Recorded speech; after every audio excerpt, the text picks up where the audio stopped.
New Lands, by Charles Hoyfort, Part 1, Chapter 4b. Professor Otto Struve was one of the highest of the astronomic authorities, and the faithful attribute triumphs to him. Upon March 19, 1873, Professor Struve announced that he had discovered a companion to the star Procyon. That was an interesting observation, but the mere observation was not the triumph. Some time before, Professor Auwers, as credulous, if not jocular, as Newton and Leverrier and Adams, had computed the orbit of the hypothetic companion of Procyon's. Upon a chart of the stars, he had drawn a circle around Procyon. This orbit was calculated in gravitational terms, and a general theme of ours is that all such calculations are only ideal, and relate no more to stars and planets or anything else than do the spotless theories of uplifters to events that occur as spots in the one wide daub of existence.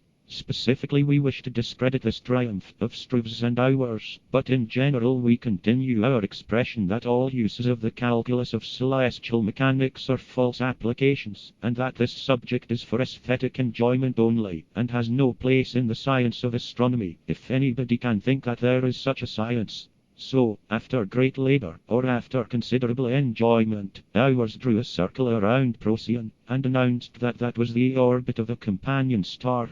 Exactly at the point in this circle where it should be. Upon March 19, 1873, Struve saw a point of light which, it may be accepted, sooner or later someone would see. According to Agnes Clerk, System of the Stars, page 173, over and over Struve watched the point of light, and convinced himself that it moved as it should move, exactly in the calculated orbit.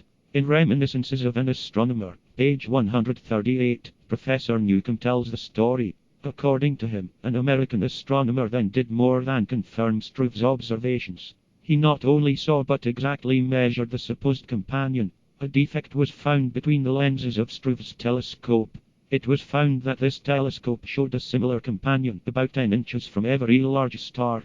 It was found that the more than confirmatory determinations by the American astronomer had been upon a long well-known star. Newcomb.